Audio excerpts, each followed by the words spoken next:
So, welcome sa Rod TV. At para ngayon, ang video na gagawin ko ay ang video na aking gagawin ay ang aking first reaction video. At titignan natin kung maganda yung kalalabasan ng video na ito dahil nga first time ko, hindi ko alam kung bagay pa sa akin gumawa ng isang reaction video. At titignan natin. At ang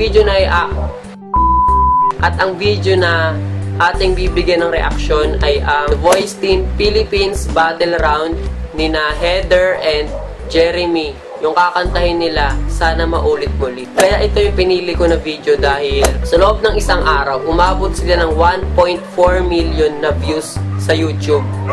Kaya sana samahan nyo rin ako manood at gumawa ng reaction sa video na ito.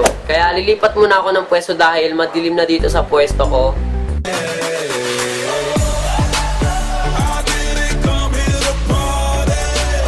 Kaya simulan natin to.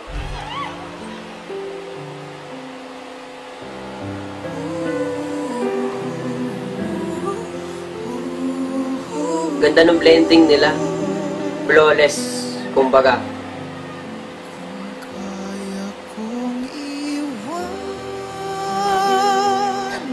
Galing.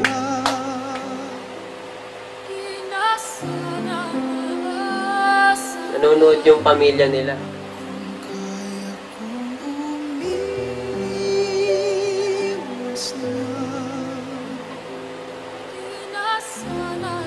Maririnig mo pa rin kay Heather yung accent ng pag-English niya, no? Feel ni Coach Sharon dito.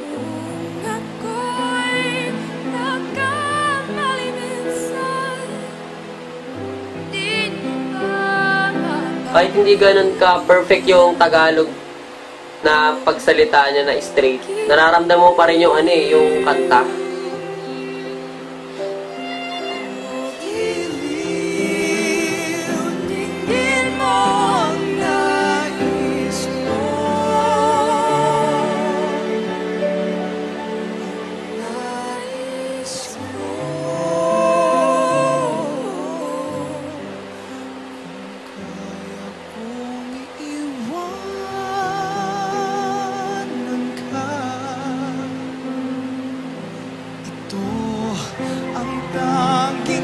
Pag ganong effect no, yung nakatalikod yung babae, tapos biglang haharap.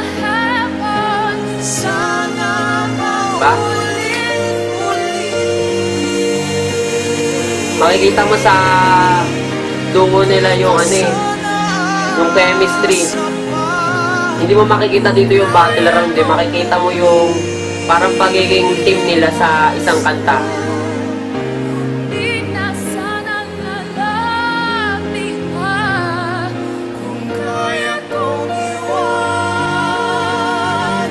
Mga coach tutok na tutok no? Nakakaba yung ganyan. Nakatitig sa'yo yung kilala mong tao na napakagaling kumanta.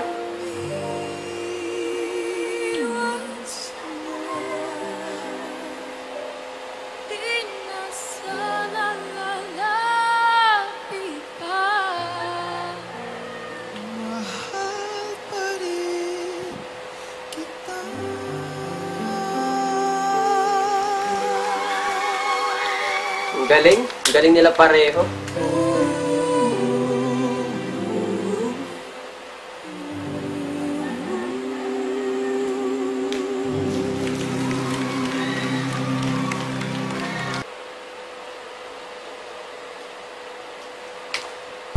ayun, tapos na yung video na yun. So kung gusto nyo papanoorin na kumpleto, yung link nila nasa description box, nasa baba, hanapin nyo na lang, click nyo na lang yung para mapanood yung kumpleto. Ayun ang galing nila. Napakaswerte ng mga taong nabiyayaan ng magandang boses. Dahil kalat sa buong Pilipinas ang mga contest kung saan pipaligsahan kumanta. At kung magaling ka talaga kumanta, ba't di ka sumali, diba?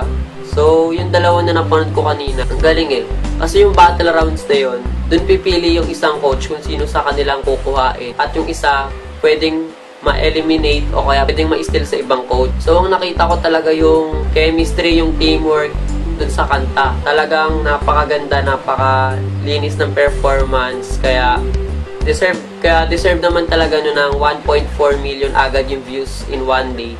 At sana panoorin nyo rin lahat ng episode ng The Voice dahil ang daming magagaling. At ang galing talaga. Ayun, ibang klase yung ganong performance, yung ibang klase yung may ganun klase kang boses. Talagang talagang super blessed mo nun dahil napakagandang talent yung binigay sa'yo. Kaya sana kung may ganun kang boses, wag kang mahiya. Mag-video ka, sumali ka sa contest, o kaya kasahin mo yung boss. Malay natin, di ba? Kaya ayun, ang ganda. Ang ganda ng performance nila. Hands down talaga. Kaya yun, shout out time na naman. Shout out kay Aljedi. Yan. Check nyo yung channel niya, panoorin yung mga video, at suportahan nyo. Shout out kay Poetry Girl. Bago lang siya sa YouTube, kaya sana suportahan nyo rin at panoorin mo yung video niya and suportahan mo rin. Shout out kay Queenie Pesino. Yan, ito yung channel niya. I-check nyo rin yung channel niya, i-search nyo, tapos panoorin yung mga videos and suportahan nyo. Shout out kay Sofia Bianca. Panoorin nyo rin yung mga videos niya. Ito yung channel niya ulit. Lahat naman sila nandito yung channel. So, panoorin nyo rin at suportahan nyo. Shout out kay Rhea Mayeng. At bago lang rin to sa YouTube. At check nyo rin yung mga videos niya and suportahan nyo. Shout out kay Jay Ferranil. I-check nyo rin yung channel niya dito. Yan, nakikita nyo mga pangalan nila dito. Ayan, check nyo rin yung channel niya. Shout out kay Carlos on YT. YouTube ata yun. So, andito rin yung channel niya. Check nyo rin. Ayan. So, ayan, masabi ko lang na sana yung mga na-shoutout ko, check nyo rin yung channel nila dahil kung isa kang YouTuber, huwag mo sanang gawing paligsahan yung pagpaparami ng subscriber. Sumuporta ka rin ng iba dahil tayo lang rin magtutulungan dahil pare-pareho lang tayong mga Filipino YouTuber. At 7 yung nagpa-shoutout sa akin. Dahil dyan, lalagay ko na sa description box yung mga channel link nila para hindi na kayo mahirapan. I-click nyo na lang, tapos mapupunta na kayo sa channel nila at pwede nyo na sila panoorin. So, i-check nyo na lang yung description box nandun. At hanggang sa muli, salamat sa mga tinapos yung video. Kung nagustuhan mo, huwag mo kalimutang mag-like, mag-comment ng suggestion o kaya kung ano yung masasabi mo sa ginawa ko. At mag-subscribe kayo sa channel. I-click nyo lang yan, click yung subscribe button sa baba ng video ko para mapanood yung iba kong videos at pwede nyo rin i-click yung bell button para ma-update kayo. So, yun lang. Salamat ulit. Paalam. Kita-kita na ulit tayo sa susunod ko na video.